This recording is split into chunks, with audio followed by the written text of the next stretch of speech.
First, well, I wanted to have you on because I wanted to discuss with you just this idea of classical learning. What inspired you to want to focus on this and devote your life to teaching and spreading those kinds of values? It's a great question. It's so interesting to me that education, or like what was a good education, it really didn't change for about 2,000 years. I mean, you go from Augustine all the way to Plato's Republic, all the way forward to the American Revolution, our founding fathers, even to the beginning or the mid of the 19th century.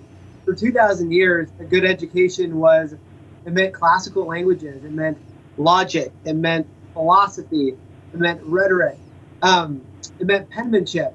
So many of the main things that define a great education are now no longer part of education at all.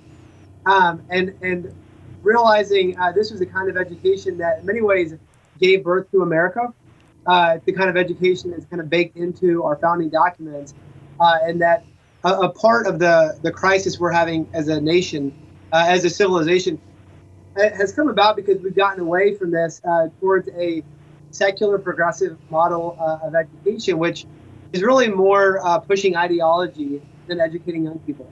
Yeah, for sure.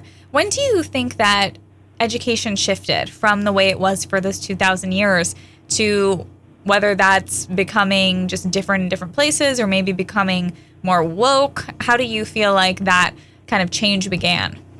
Yeah, that's a great question. I think if you had to put your finger in one place, I think it's actually right around the beginning of the compulsory education movement, which really starts after the Civil War up in New England. And so part of what was going on is that when they made education, mandatory in New England, there was actually some denominational infighting among various Christian groups about exactly what was getting taught. And they kind of used that to take religion completely out of schools.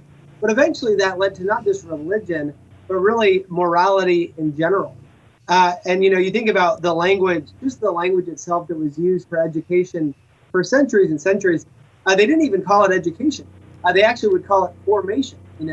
He's being sent off to formation, or she's being sent away from formation.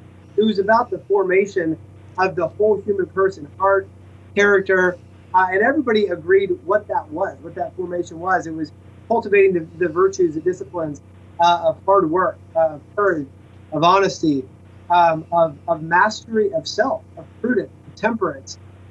This concept of education is formation, is what's gone and what we need to get back to. Definitely. And this is kind of a random question, but how do you kind of see the relationship between how there used to be maybe not a lot of education for a lot of people, but some people had a very good education. Maybe they became monks and they studied a lot. How do you think it kind of happened where now that so many people have education, but they're not really getting education? How do you kind of see that relationship? Because I think it's sad that as soon as classical education was sort of banned from most schools, most colleges, that's the time when the country basically said you have to go to college in order to do anything. College is essential, and yet college then kind of started becoming meaningless. Yeah, so this is a fact that blew my mind. It's just thinking generationally about what's happened in American education. The group that does the worst in terms of the U.S. citizenship test, 81% of people under 45 cannot pass the U.S. citizenship test. This is an NBC poll, right? So not even right or left, it's NBC, and they said they did our own research, and 81% of people under 45 can't pass the U.S. citizenship test. What was really shocking is that for people over 65, 74% of them can pass. So we're going from a 19% pass rate to a 74% pass rate within 2 generations. What's really interesting is that the group that's under 45, that demographic, has also had the most formal education. And so they've gone to all of these years of schooling, but they can't pass a basic civics test about the U.S. Constitution.